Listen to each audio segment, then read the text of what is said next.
Great. Brittany is you. our Assistant Communications Director. All right, well, cool. Brittany, everyone's happy to take questions. All right, let's go for it. Could we also maybe give a mic to people in the audience, because their questions matter? There's some mics there. Is that one of So, them? okay. Okay, they're going to take care of it. Yeah, so come on up to the mic if you have a question or All right. comment. Yeah. Not a long speech. Only I give those. No. Give a comment or question or whatever, anything you would like. Okay, go for it. Just say your name, where you're from. That's it. And then give your comment or question.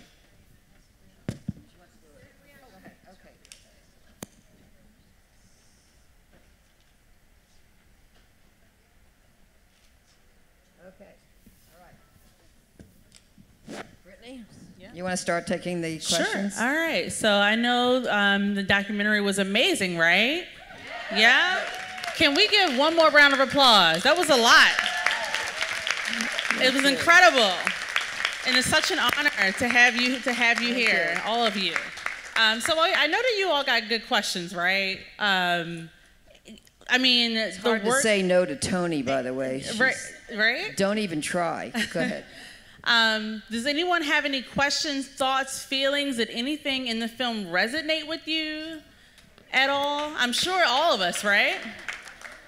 Any particular questions about anything you Anything. know? Raise your hand up real high. All right, go. Oh, okay, go just come on. There's a mic right up there. It's a mic there. In fact, if you have a question, why don't you just come on up behind her or whatever, and then question, comment, you'll be next. So first of all, fabulous film. Thank you so much. This is amazing. We need to have this to be required viewing for a lot of people across the country. We need this. We need the energy that you brought to the film, that you captured so aptly.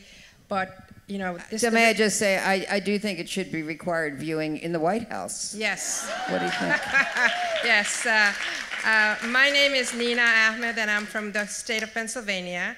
And my question to you is, how do as a member of NOW, I'm very interested in the culture change around this issue.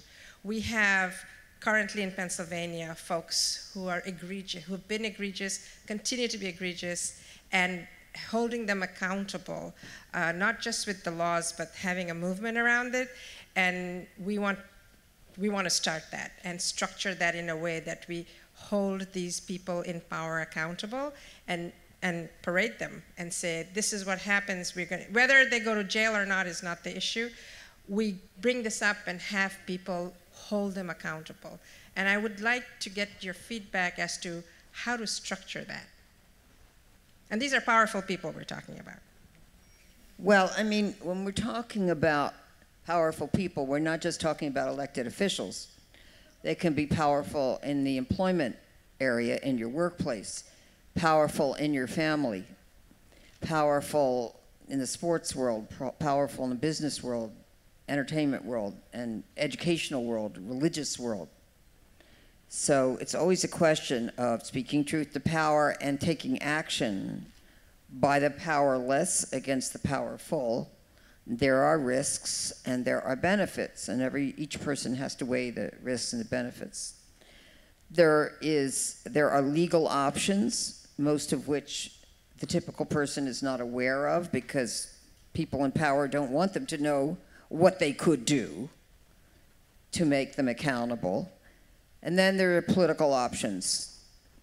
So what I would say is, again, I always say it's one of those James Thurber, sometimes the question is more important than the answer. So your question, how do we make them accountable, is a really important question.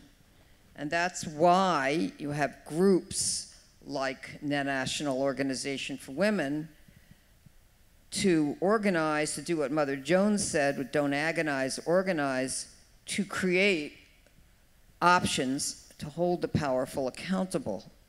So it may be speaking up and speaking out. It may be protests. It may be testifying before legislatures or Congress. It may be doing what Indivisible does in the offices of elected officials. It may be legal options. It may be lawsuits. It may be confidential settlements. It may be going on the internet. It may not be. There are just numerous options, and everybody should think about what they could do. One of the things you don't want to do is to take so long organizing that the issue's passed and it's moved on to something else, kind of death by committee. You know, you want to make an impact when you can make an impact, but you also want to do it in a smart way, not in a way that is going to cause you more problems than the problems you faced as you try to decide how to face it. So, but a problem can also be an opportunity to win change and to stand up. And you become transformed as you seek accountability. You become the person that you were meant to be. You become the leaders you were waiting for, as the Women's March leaders said this year.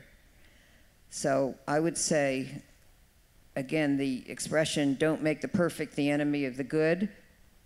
Don't wait to do it in a perfect way, because that'll be too late, and there may not be a perfect way.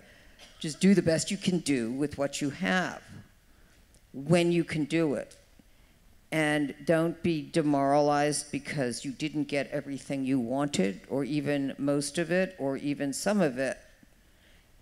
It's a process, and you just keep going, and you just keep going, and keep going. And keep in mind, 75 years it took to win the right to vote, 95 years, we still haven't won the passage of the Equal Rights Amendment. It's a process. But we're moving forward. I mean, how many of us ever thought we'd ever see anything like the women's marches, right? Millions of people in every state and many countries internationally. It's a process. We're making a difference. We're moving forward. So thank you for your question. Keep finding the answers, many of which you'll find that would be better than anything I would ever offer today. Is there a resource bank? I mean, these are questions you need to ask within the National Organization for Women about how you can do it, how you can do it nationally, how can you do it locally. Locally is also very important, not just nationally, to make a difference on your local level and to inspire others, and to each one tell 10 to tell 10, as the suffragists did. So you spread it out. Same people don't need to do it all the time. Other people can also do it. Get as many people involved as you can, but don't wait for hundreds and thousands to be involved, to do something. Because even small groups can make a big difference. Go ahead. Hi, Gloria. My name is Beth Corbin. Hi. And a couple of things. First of all, I really want to thank you for how tenacious you are. And I think that I hope that that's a lesson that everyone in this room is going to take away from watching your film and having an opportunity to meet you and speak with you and see in person how fabulous you are. And I just celebrated... You're supposed to say fabulous, darling. Fabulous, darling. Fabulous, darling, yes. And I just... No zha-zha. I know. Everything is not wonderful for every woman in the United States. Oh, yeah. Right. And I just want to personally thank you. I just turned 65 recently, and I have actually known since I was about 5 years old. You're just a kid. I know. That's all. I know. But I've known since I was 5 years old that I was a lesbian. But I always thought I would go to my grave with that. I really never thought I'd ever get to talk about it in public. And I know that we have a common dear friend, Robin Tyler, and I mentioned to you earlier that I was so happy that you just hung in there with her. And Diana made that. You were part of the movement that made marriage happen. And I've now been married to my wife for 6.5 years, who I met through now and I adore. And I think a lot of that is because of who you are and how tenacious you are. And you just never, ever give up. And I really, really, from the bottom of my heart, want to tell you how much I love you for that and how much I thank you for that. Thank you and so I much. really hope we all take that away with us today. So thank you. Thank you so much for keeping on, and I appreciate it. And I want to say Robin Tyler gave me one of my very favorite expressions, which I always love. Because years ago, you know, there were men calling me a lesbian, and I said, Robin, what do I say to the men who call me a lesbian? I don't think it's a bad thing, but what do I say to them? She said, just look them straight in the eye and say, are you the alternative?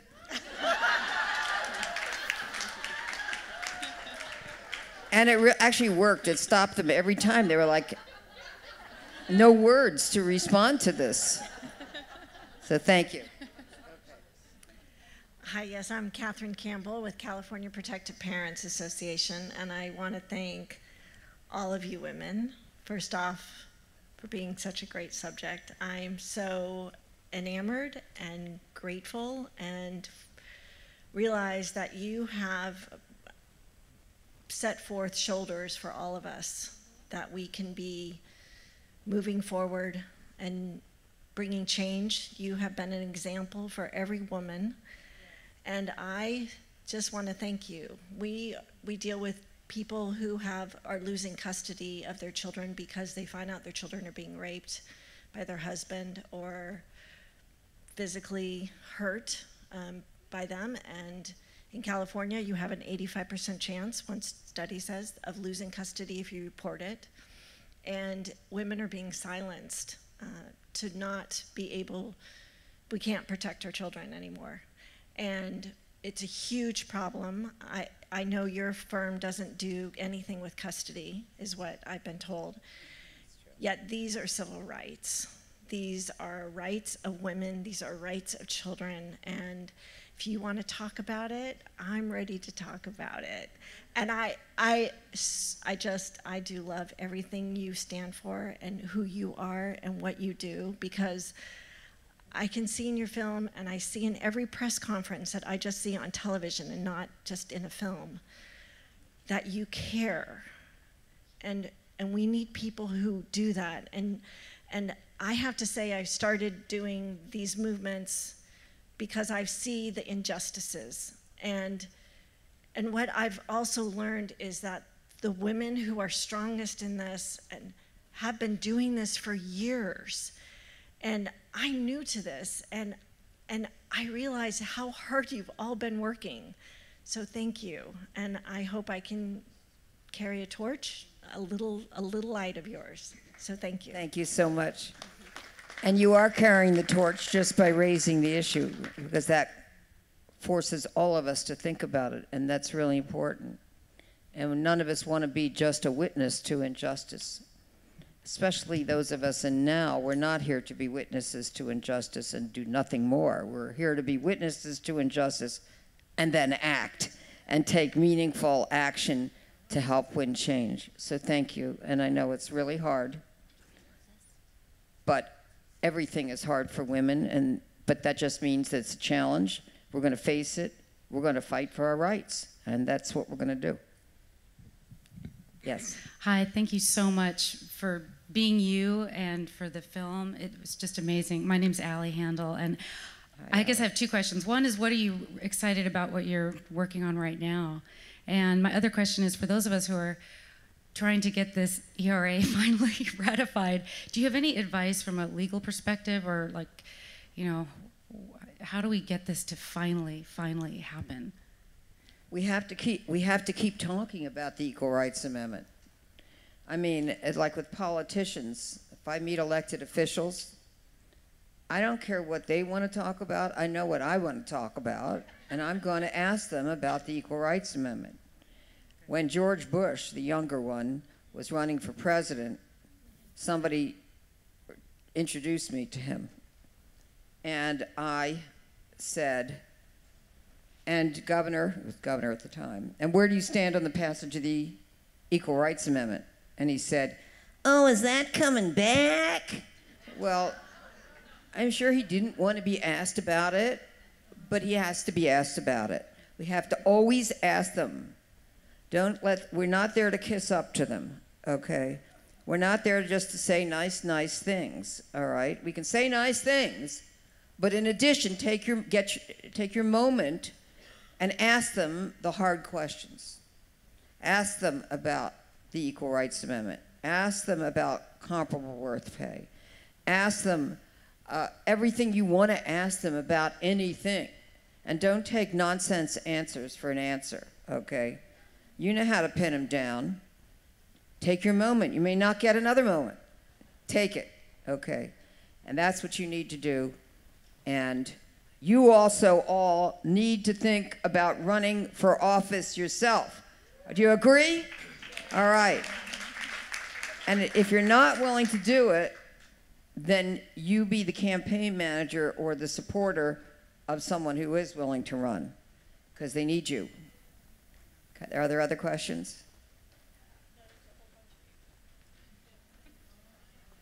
Yeah, hi there. My name is Bill Verga. I'm a psychotherapist, and I worked drug, alcohol, and domestic violence up in East Oakland for about 15 years with mothers who had children. I mean, they had to be in the program through Mandela House. And after watching your documentary and having worked with the injustices, with the underprivileged for so long, I was very inspired by how you handled each situation through the time frames they were showing you. And personally, I consider people like Rush Limbaugh, Bill O'Reilly, Sean Hannity, unprosecuted criminals. And with the corruption and the despicable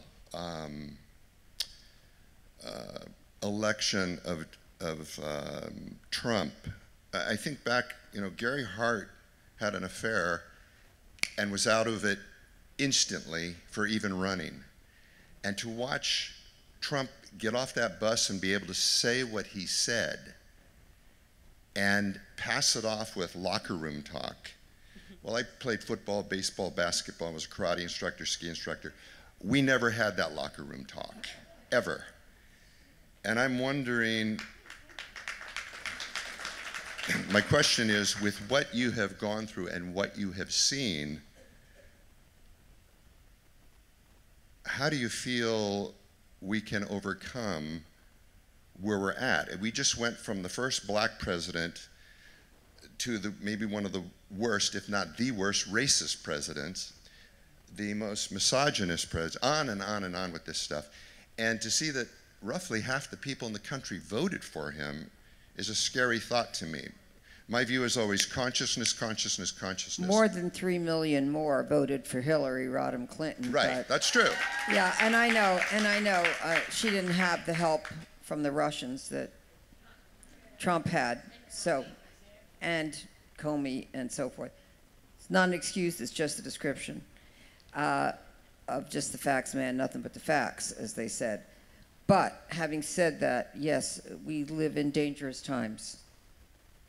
Perilous times, unimaginable times for so many of us.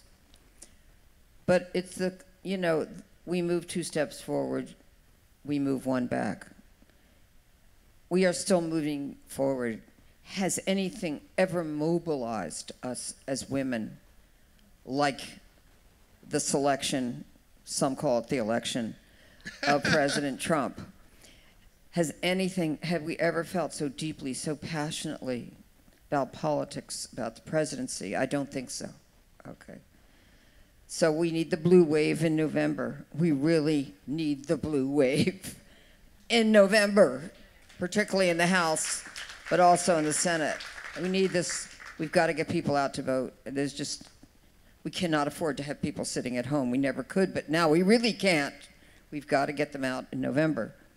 So it takes courage in times like this. It always takes courage to be a woman, just to survive as a woman, because you all know from your own life experiences, a lot of which you've never told anybody about, but I know what you've been through. And your best friends have a good idea. Your best friends are not necessarily your husbands, although that would be a good idea if they were, or wives. But what I'm saying is we are now really motivated, so we've got to make a difference. That's all I can say. Everything's at stake. Okay. It's easy. I mean, I wake up in the morning and like, oh my God, how can I do this as a lawyer with the United States Supreme Court going to do what it's going to do, going to be what it's going to be? We have to soldier on, okay? We cannot give up even for a moment. We have to fight back even stronger. So every one of you must take a vitamin pill every day. You must get enough sleep. You must eat correctly, nutritionally. You must take care of yourselves. Once in a while, you need to escape from all the activism and just go watch a good movie or listen to some good music. And then you got to get up the next day and fight on. We have to have you. There's nothing like times like these to bring out the best in you and also to bring out the worst in some people. Well, God bless you. Keep it up. Thank you. God bless you. I know she will.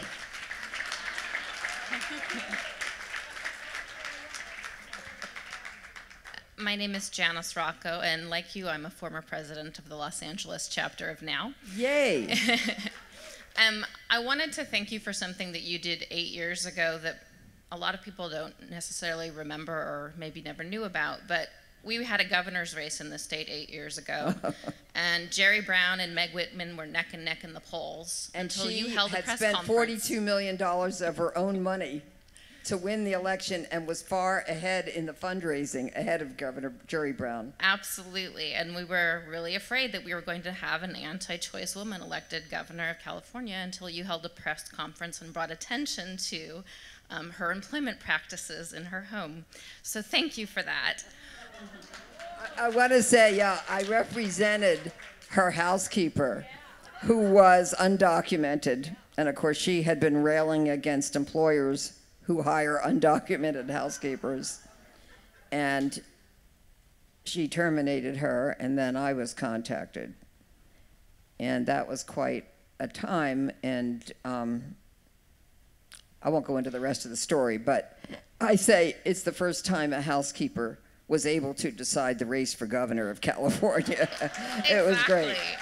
She was unbelievable. It's made an incredible difference in what we've been able to do in Sacramento over the last 8 years. Thank you. My question for you, though, is can you think of another example of something that was an unheralded victory that we would all be interested to know about? I'm sure there's so many things. I can't think of any right now. I have to say, I do a lot of it. Literally, I've done thousands of confidential settlements in the last 42 years against very powerful figures.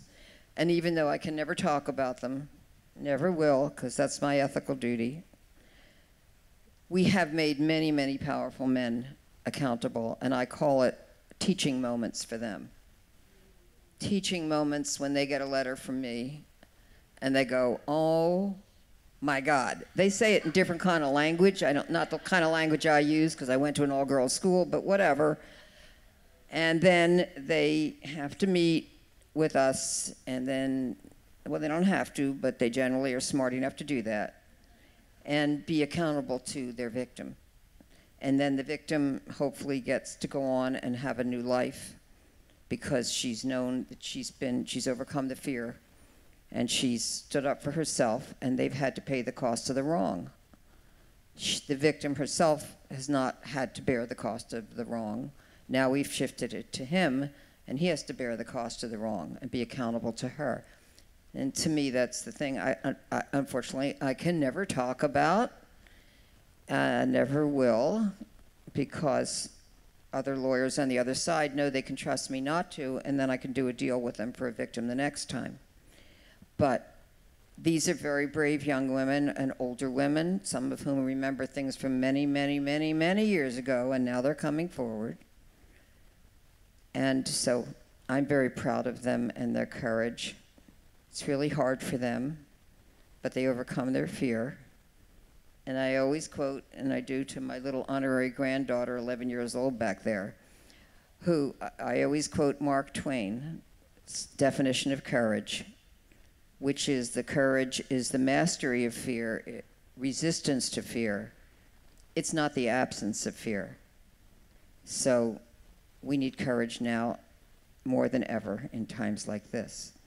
I want to recognize to the microphone Geraldine, because Geraldine has been an inspiration in California and across the nation, leading NOW and inspiring others, young feminists and activists for so many years. She never stopped either.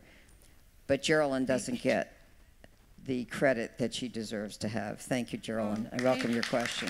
Thank you. That's not the reason I came to the microphone. I comment, and then I have a question for the filmmakers, because I come from Hollywood, so Roberta I have and those Sophie kind of right questions.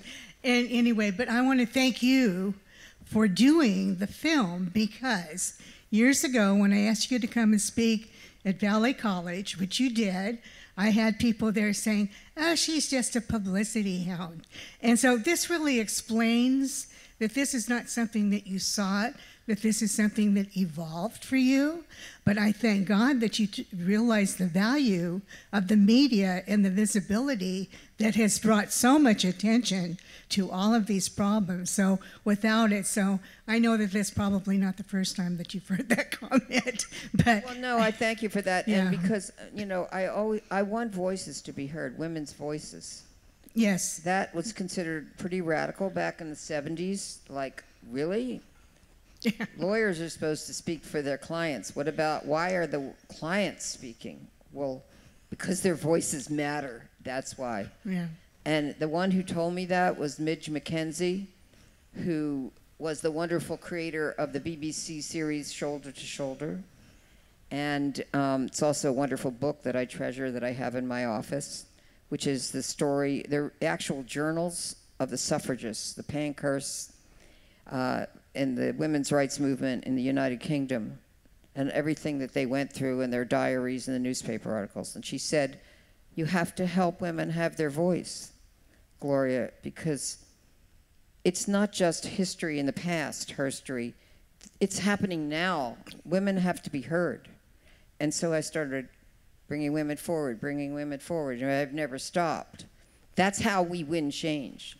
No, but you've given them the courage and given them a voice. Now, the question for the filmmakers, okay, because I come from Hollywood, so I'm always curious about this. How many years and how much money did you need to raise to actually be able to make the film? Good question. Yes. First of all, though, I want to answer something about what that was asked earlier about things that Gloria maybe wasn't getting enough credit for. And I feel like one of the things we wanted to show in the film was through the Cosby story. She was really the one keeping that story going in the news, bringing out those women. And they were so courageous when they first came out, and really, I mean, we tried to show that in the film. We wanted to show how the public opinion changed. But I really credit Gloria with keeping that story out and getting. I mean, look what's happened with Bill Cosby. I feel like it came from Gloria. I feel like a lot of Me Too, was really the seeds were planted with that story that then exploded in 2017. So. All credit to Gloria. Now, about the film, we approached Gloria, I think maybe 2012, and asked her, and she gets asked a lot and had been asked a lot to make a film about her life. 6 years ago. Right. And at first she said no, but we didn't take it as a hard no or an absolute no. No, you can't. We thought, well, okay, maybe not now.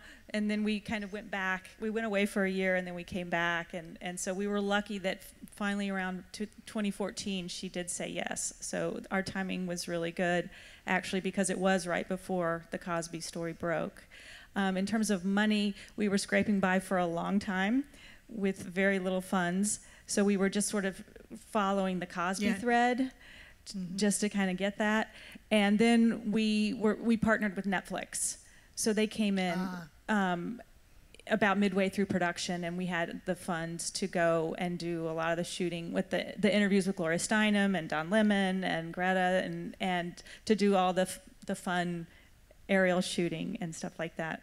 So once we had that, we were like really moving fast to finish. Well, thank you for sticking with it and doing it. Thank you. And the amount of money is a confidential settlement.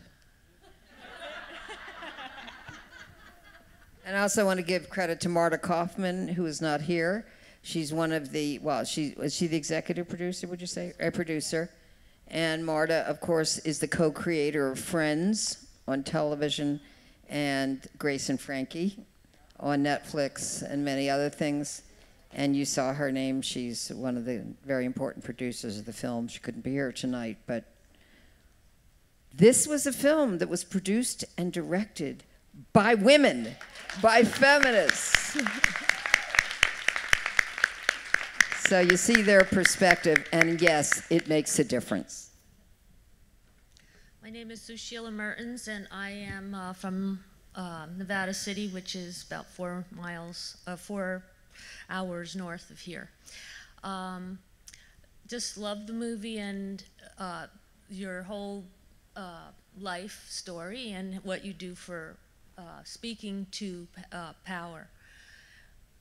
The thing that was most special to me was seeing you as a young woman with so much courage and so much fire and intelligence, and being able to know the laws and all the things that you say and have to do in your profession. But when you were speaking on the stage and at the end when Trump at the march and that man came, what I want to acknowledge in you was the how you can be there and in power and still have that kind of sensitivity or you weren't you were just present, and you held your power, but you so what you said before about courage, how can we get that women to come forth and speak? They are coming up, but I work with women, and we're just trying to have conversations to get them to talk about important subjects, and their voices, the courage is, we're still needing more courage. So is there anything, the question is there anything that you do, because you said it's not how that you don't have fear or whatever, but that you can go through it. Can you give us any kind of what you do or how you connect to that courage so that we can help others and ourselves find the courage? Well, I hope you show the film. Yes. Or let's put it this way, you can't actually show it without Netflix's permission, but you can refer people to Netflix. It is streaming on Netflix.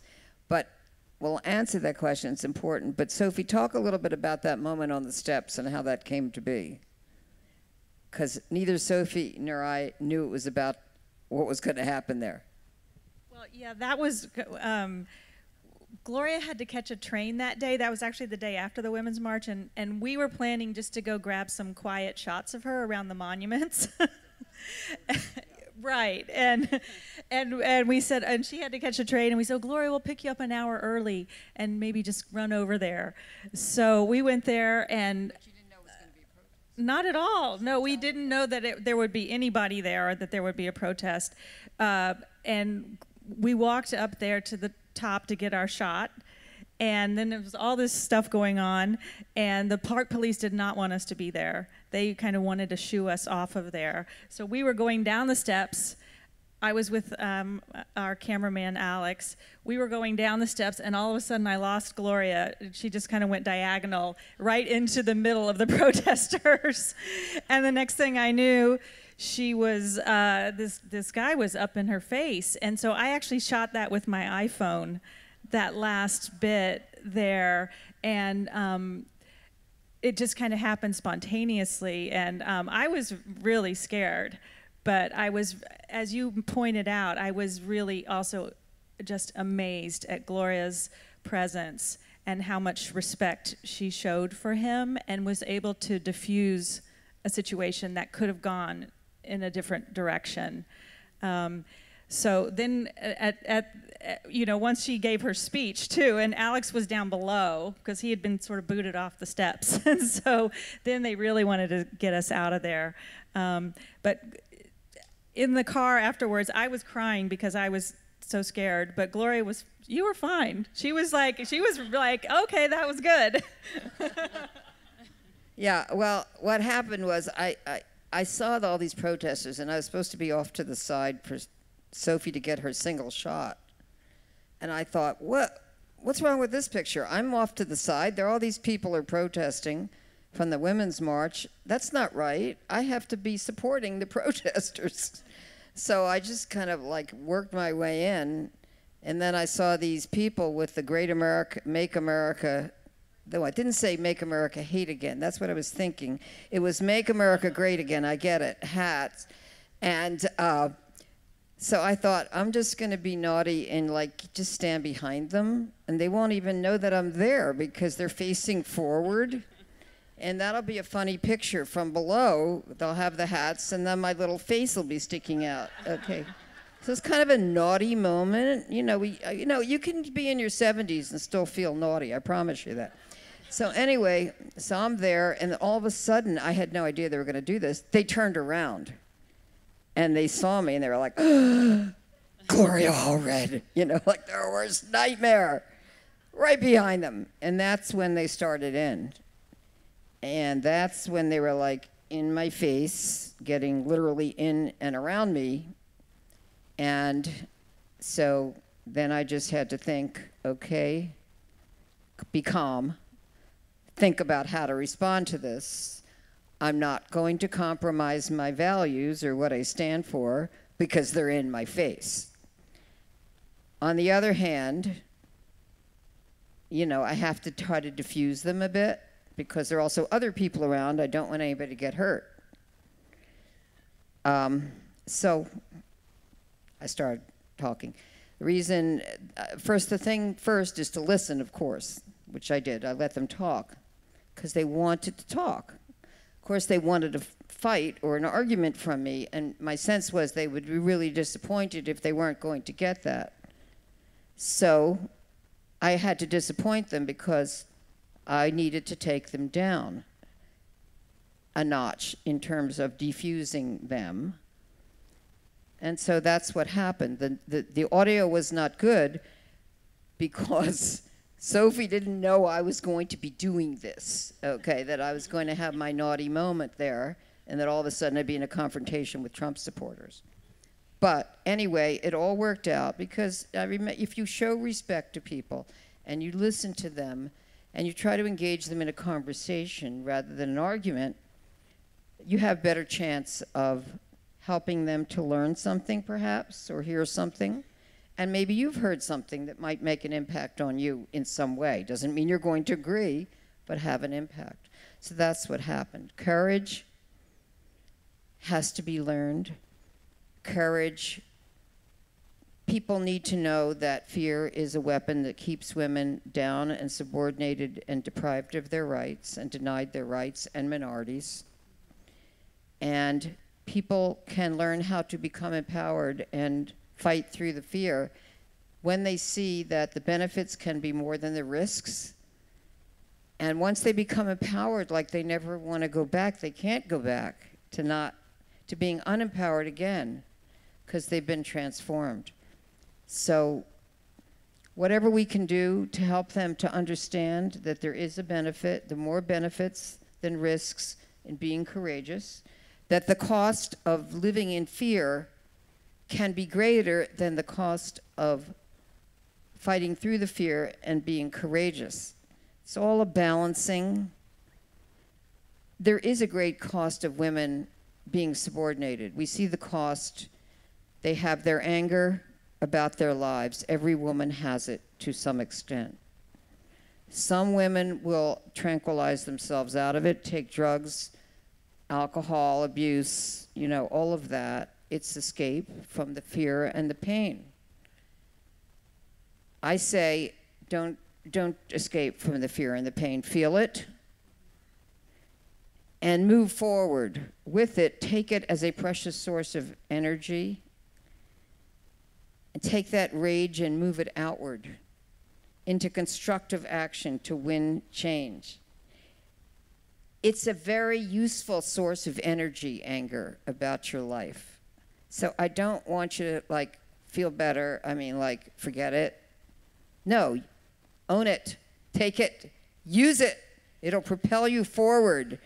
Take it, join now, run for office, email, Instagram, tell people how you feel about things. It's all good, okay? Get out there and march, do whatever. I love the sign that one woman held at the Women's March, like, I've been holding the same sign for 50 years and my arms are getting tired, you know, that kind of thing. Just keep it up, okay? She's there, okay? This is an empowered grandmother. She is not going to stop. She is not going to burn out. She's not going to turn that anger inward. She's going to turn it outward, darn it. And she is going to help to win change. So that's what I'm saying. Inspire them with your courage. Maybe, if you can, share the story about how you've overcome. Because I think these personal stories of your life will help other women. And, you know, for most women, we used to say if one woman would tell the truth about her life, the world would split open. Okay, well, you know, so many women have not told the truth about their lives to anyone. They haven't lied, they just haven't said what happened. They haven't shared it for whatever reasons. Maybe that can help the younger women. Thank you. Take a few more questions. Ethel Guttenberg, Cincinnati Now. Gloria, I just want to thank you so much for all you've done and keep doing. And, you know, as an organization, each of us, we've been dealing with so many issues for so many years. And, you know, everything from abortion to gay rights to violence against women, and for me, most recently, of course, gun safety. You said something just a little earlier before about Hillary Clinton getting 3 million more votes. And I've been really... Actually, the opponents altogether, I think, got 10 million more, but all right, go ahead. Yeah. The opponents to Trump, counting Yes. other parties and so forth. Well, there's a whole big thing Moving about on, that I'm though. upset I think I made the about point. that. And, you know, the one issue that we have not talked about is the Electoral College. And I really feel that it's something that came about because of slavery, and the slave owners wanted to keep control. And it's something that we really have to do something about, because until we solve that, we're liable to have a situation with this happening again and again. In 2000, we saw, well, it wasn't the Electoral College, but we saw Bush winning by 1 vote I know. in the Supreme Court. And then a judicial coup, right? Yeah. So, you know, is there any chance, I mean, that we will ever get rid of it? Well, when you say ever, ever's a long time. I mean, I don't know. It depends on how deeply we all feel about it.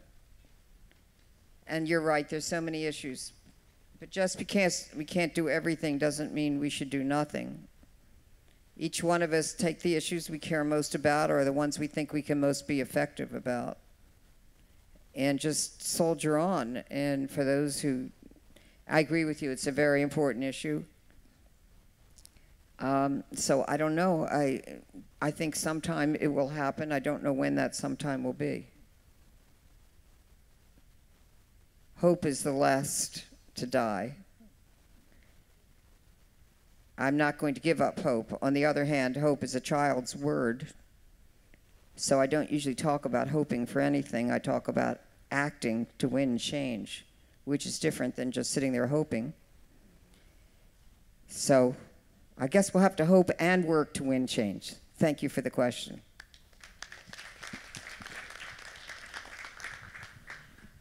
I have a question for the filmmakers and for Miss Gloria, a couple for Miss Gloria. The script was probably constantly changing because you started in 2014. You definitely couldn't predict Me Too or Time's Up. Sorry. So you definitely didn't know the end when you started. So how was it constantly evolving? How did you find the end? How did you witness the beginnings of the Me Too movement? I mean, that's kind of incredible to even rewatch a lot of that footage. That's a very good question. Well, we had finished the film, or we thought we had finished the film. We were about to deliver to Netflix when the Me Too movement started unfolding in such a dramatic way. And so we were pretty annoyed, actually. You know, it was like, she really was. I was super annoyed, like, you know, great for women, bad for the movie. But actually, it was really good for the movie, right? But we just, the fact of the matter is, if you're following a dynamic living plant like Gloria, it keeps growing, and the story keeps changing. And Gloria goes, you know, she's a kind of plant that grows towards the sun, and we had to open it up. We had to open it up to the Me Too movement, and we tried to do it in a contained way so that it wouldn't hijack the film, because Gloria's had a very long and eventful life. But we had to respond to what was going on. And also, as Sophie said, we really felt that the work that Gloria had done with the Cosby Women had been the seeds that had been planted that created the Me Too movement in large part. So it was just a matter of just scrambling. There was no wisdom on our part. We were just scrambling and doing the best we could. Thank you. Right. And yeah, really, we had a hard time knowing when to end. We kept thinking we were done. Like when she gave the speech, I mean, come on the steps of the Lincoln Memorial, that is the end of a movie. But then we had Me Too. Then, yeah, we kept saying, Gloria, just slow down, please, because she had the Roy Moore thing, and it just was not ending, but we just kind of had to cut it off. Thank you. Yeah. So my questions for Miss Gloria were, first, with me, because you personally were vilified for years before any of this, before Me Too was actually real. Yeah, I still am, and I'm like in Gone with the Wind, frankly, Scarlett, I don't give a damn. You know. But I guess, because none of us really enjoys that this movement, it's not fun for us, but does it feel personally vindicating that you were right this whole time, that this is real, that finally people are paying attention? Does that personally feel validating or vindicating? And then secondly, does it ever feel good when the angry Trump people they recognize you? I mean, does that they know who you are? Well, I don't know, feeling vindicated, I guess I've always known that it's going to be a struggle, you know, against injustice. There's always going to be injustice against women, and that we always have to fight to win justice to the extent that we can in this life. So I've always known that, and I've always known that many women also know that. And so I can't say that I actually think about being vindicated or not, because I also know how much more work there is still to do. 42 years later, that's how long I've been practicing law, I never expected there still to be so much injustice against women. Every single day, I'm just hearing from so many women, and there still is so much to do. So it is a beautiful thing to see the women at the women's marches, the women here at the NOW conference from all over the country, still being activists, still fighting the fight, good fight. So I feel good about that. But there is still a lot more to do. And that's a challenge. It's an opportunity. It's not a problem. It's an opportunity to win change. What's your second part of your question? The Trump supporters. Well, you know, as I said to the young feminists earlier at the dinner I had with them, look, if they're calling you names, then I consider that I've won the argument. Because if they had a good argument, they would give it. If not, they resort to name calling or calling women by their genital parts in pejorative terms. I don't have a problem with that, okay? Because at least they're having a conversation, okay? Even if they're using four-letter words, they have to think about what I'm saying. So this is in the court of public opinion, all right? And it's a challenge. But it's a teaching moment. It's a teaching opportunity. Those of us who are teachers, how many of you have ever been a teacher or are a teacher? There you go. Look at all the teachers in the room. The work you're doing for now, these are many teaching moments. Maybe they're not inside your classrooms. They're outside. You're teachers by the way you act, by the way you're role modeling as activists, as leaders. So I don't have any problem. As I said to that gentleman with the hat, who, by the way, we just saw at the last gay pride parade in LA, he showed up with his sign about you're all going to hell type of thing. You know, I do treasure our free speech. He gets to exercise it as well. And I do think that we are prevailing in the court of public opinion. And we're going to keep educating people, having them hear how we feel about it. We get to do that. They get to do that. So they know they haven't stopped me. They know they won't stop me, at least not with words. And some of them get kind of concerned because sometimes they find they're agreeing with me. And it's like, wait, how did that happen? They're not sure. Okay. And so they say, well, we actually agree with you on some things, but you're wrong about, and then like, well, wait a minute. I am so sorry I criticized you. I did for years, but now will you help my daughter? Are you going to hold it against me that I criticized you? And I said, no, I won't. You had the right to express your opinion. If I can help your daughter, I will. If not, I'll try to tell her who might be able to help her. Oh, we didn't know you would do that, So you just have to keep being who you are, progressive, open-minded, and just be there. That's it.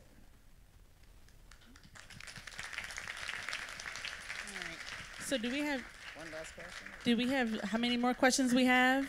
Just one? Okay, I'll try to keep my answer shorter. So, because I'm pretty short myself, I'm only about 5'1" and shrinking. But go ahead. I'd like to start off by saying they say never meet your heroes. I don't know what they were talking about. That's totally false. This is kind of awesome. So I'm Josh. I'm an intern here at NOW in the National Action Center in DC, and I have two questions. The first being, how can someone like me, a junior at Brandeis, get to a place like yours of attorney glory, of being at the forefront of civil rights litigation, of activism litigation? And secondly, are you taking interns for next summer? That's good. Never miss an opportunity to miss an opportunity. This is good. So the first, you have to just evolve. Did I know 42 years ago when I said, I think I should just volunteer to NOW because I became a lawyer. I feel privileged. Most women are never going to be lawyers, aren't lawyers. There are very few women lawyers. I should give back in some way, so I'll just volunteer to some committee at NOW, which is what I did. And then I did that for a couple years, and then they drafted me to be president only because nobody else wanted it. And they had no money to hire anybody. It was like a small group. It's like, well, why me? Well, because we all want you. Well, why? Because nobody else will do it. All right. Nobody else. Everybody's afraid of being called a feminist, whatever. So you just evolve, Just do what you can do and the way you can do it, when you can do it, how you can do it, and inspire others to join you, because nobody can do it alone. So I would say just keep doing it. If you want to go to law school, that's good. If you don't and you want to go into elected office instead, that's good. If you want to be an intern at NOW or a chapter president, that's all good. There are many ways to do it. Invest your time, invest your money, invest both. Organize others to get involved. Just do it in the way you can do it, okay? There's no one right way to do it. We need everybody to do it in whatever the way they can. You saw the Women's March. There were people out there making signs. There were people out there helping with communications. There were people organizing so nobody would get hurt. There were people bringing in water bottles. You know what I mean? Everybody has a role. And tell people, don't wait to be asked. Go and volunteer for what you think needs to be done. No, we don't have any volunteer. We don't have any intern positions. I don't even know what month it is. It's July. Okay, we just had fireworks. We're a relatively small firm. We're a dozen lawyers in Los Angeles. In my Los Angeles office, we have a New York office. I travel around the country to different states. I work co-counsel with other lawyers in other states who are working to build a network. I almost use the word trying, which is another word I need to discard, because we don't want to try, we want to do it. So we're working to build a network around. But there are many good firms that would love to have a really dedicated intern with the National Organization for Women background. You've demonstrated that you care about equal rights. So I thank you for that. I look forward to seeing you again in 5 or 10 years and addressing you as Governor Josh or board president of the school board Josh or Congressman Josh. Thank you. Thank you very much.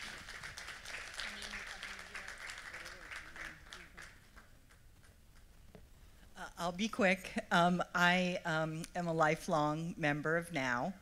I decided that in about 1983 when I was on a street corner and somebody said, "Would you like to sign a petition for NOW?"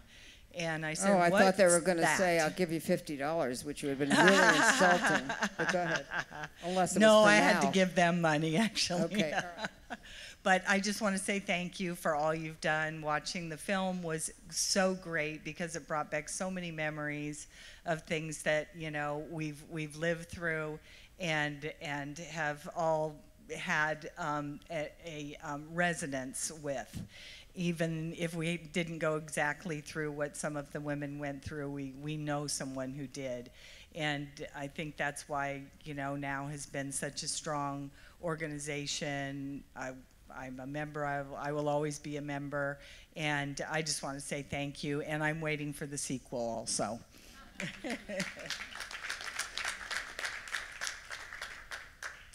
The only thing is Harvey Weinstein doesn't want the lead role. That's the problem. Just why would he want the lead role? He's got enough attention as the it antagonist. is. Right?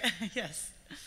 My name is Cindy David, and I'm with the Nashville Now and been coming to these conferences for a number of years. I also set up and sell my jewelry. That's how I know everyone from these conferences. But I just wanted to thank you for giving a voice to all of this, just all of this. And it's just been, I'm almost overwhelmed with, I don't even know how to express it. You've just given a voice to so many people that didn't have a voice.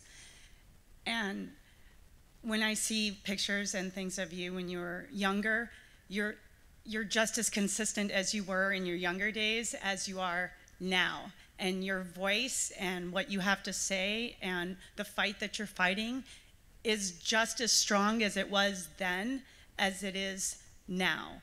And to me, from that I get, like, you're consistent with your values. You don't tear people down, you're respectful, but you also don't stand down, and you are there and you're fighting the good fight. And what I wanted to say to you is keep on keeping on. It's amazing what you have done, really. Thank you so much. And I am so grateful. I am just so grateful to receive that and just to have watched this. And the last thing that I wanted to say is, I'm not sure if you know of Women in Film and Television. Okay, well, we just had their first conference in Nashville, Tennessee. It was a national conference, and they're gonna be bringing it back. And the reason why I'm telling you this is you need to come to Nashville and present this movie and also be maybe one of the guest speakers. And I can probably help you arrange that because I know one of the people, the producers of that whole conference, and we're pretty connected, and she would love, with a capital L, to have you present the film, come, be a guest speaker, do all of this. Nashville next year, it would be amazing. We'd love to, yeah, absolutely. So and I did mention before too that if you wanted to also do screenings with your local chapters, Gloria mentioned that Netflix they're open to that. And yeah, I mean, they really are. If you have any questions, you could always email me, or you could find us on our website, or just my name at sophiesartain@gmail.com. Okay. Because yeah, they're very open to it, and we'd like to encourage that as well. Yeah, perfect. And yeah, Yeah, so just she'll let me give know you what her I card can do. afterwards. Pardon? Sophie will give you her card so you can email her. Okay. I learned that from Gloria. Okay.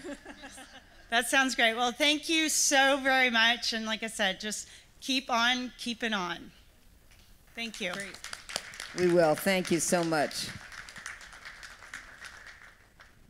Hi, my name is Susan Waldman. I am from the Morris County, New Jersey chapter of NOW. And I'm going to make it easier for you. I'm not asking a question, I have a comment. Watching the film when it was election day and how you were so happy and it was such a wonderful time for women. And then there you were with the group watching the results come in. The same night, me and my friend Shirley and several other women, we were, I think, about 9 of us who have been friends through NOW since the late 1980s. We at one of our houses, and we're sitting on 2 sofas, and the TV is on, and people are feeling great, and we're watching, and the results are coming in.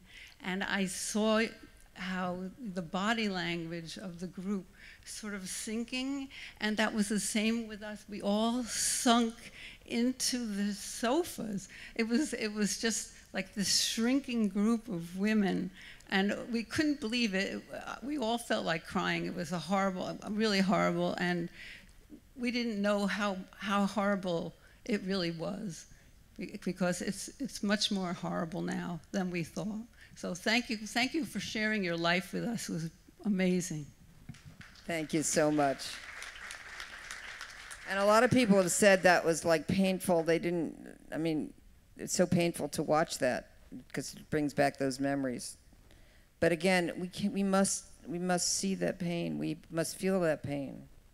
And then we have to see what happens after that. And we saw the women's marches, which was incredible, because so many of us, the rest, so many were feeling the pain.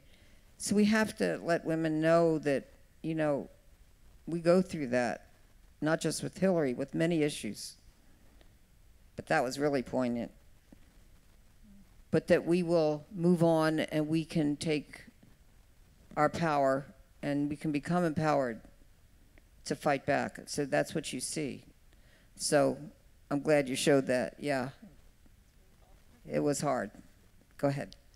Yeah, that was definitely hard to watch. By the way, these wonderful filmmakers here, they're the ones that made all the decisions about what was in and out of the film, along with their wonderful film editor. And so I think they did a beautiful job in their decision making. Yeah, that scene is very painful to watch for all of us. Yeah.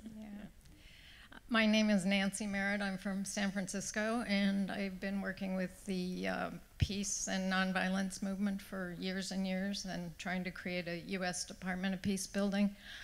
Every day when I wake up, I can barely listen to the news.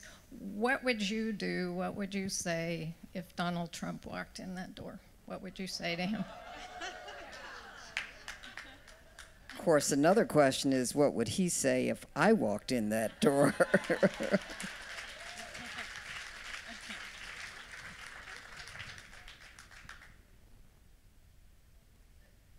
I guess I would say, justice is coming.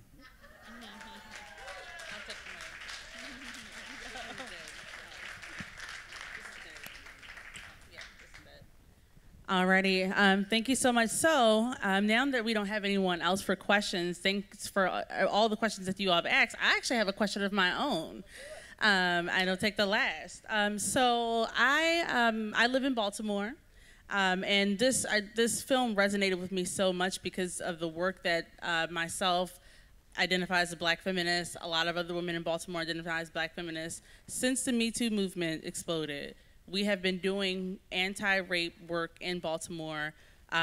This past legislative session, we managed to get a sexual harassment bill passed that holds officials accountable for interns, for workers who have been facing sexual harassment and abuse for decades. It is the first bill that has had the first change in decades. My question is, because someone mentioned earlier that this work is hard, right? Like it is emotionally taxing. It's emotional labor, and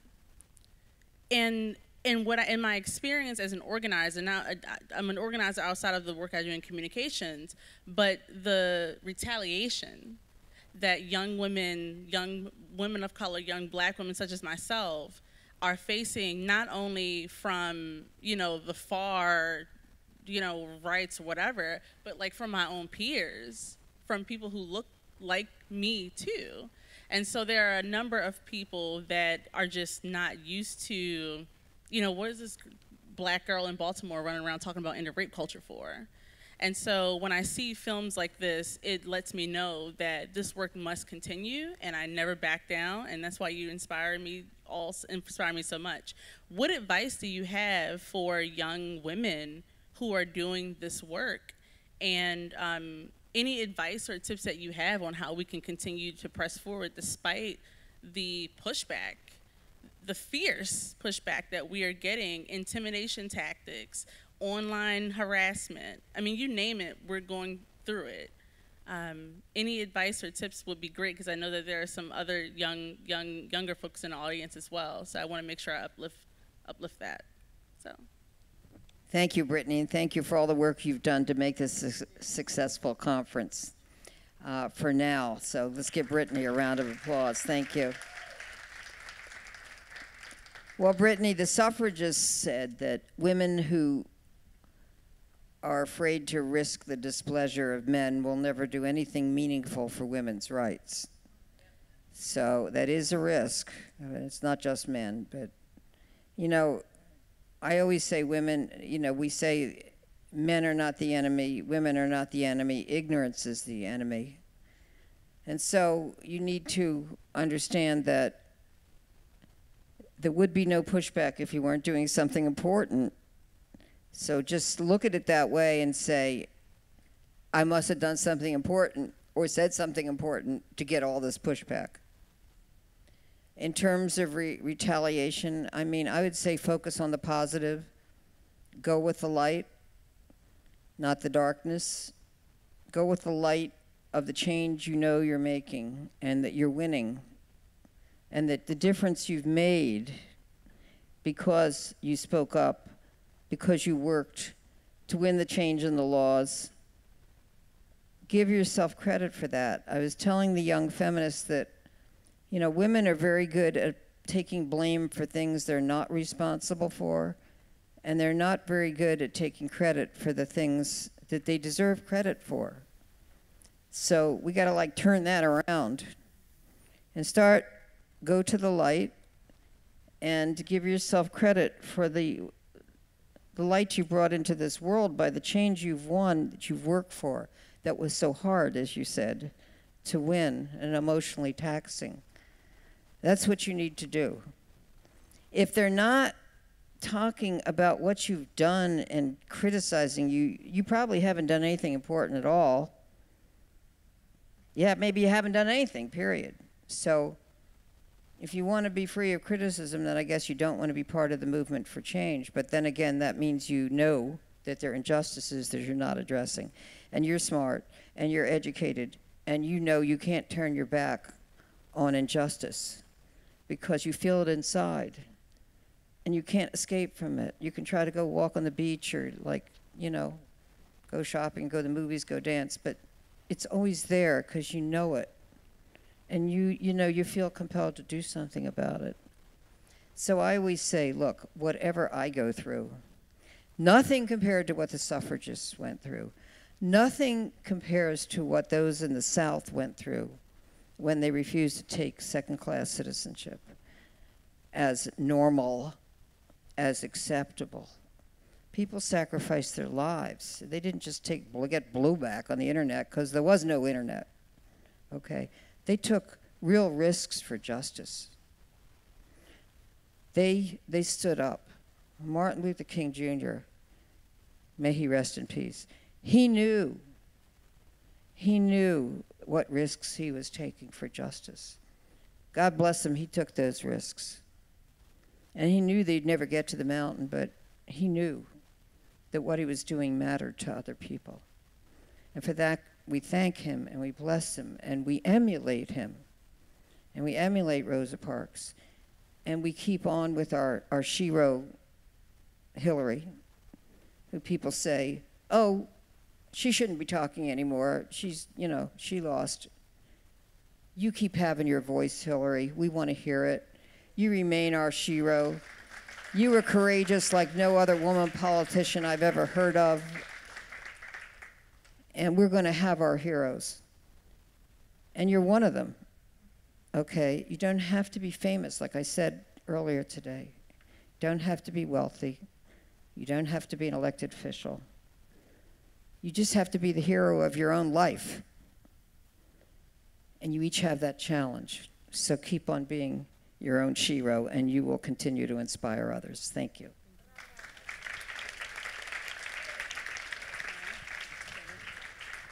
All right, I think that's it.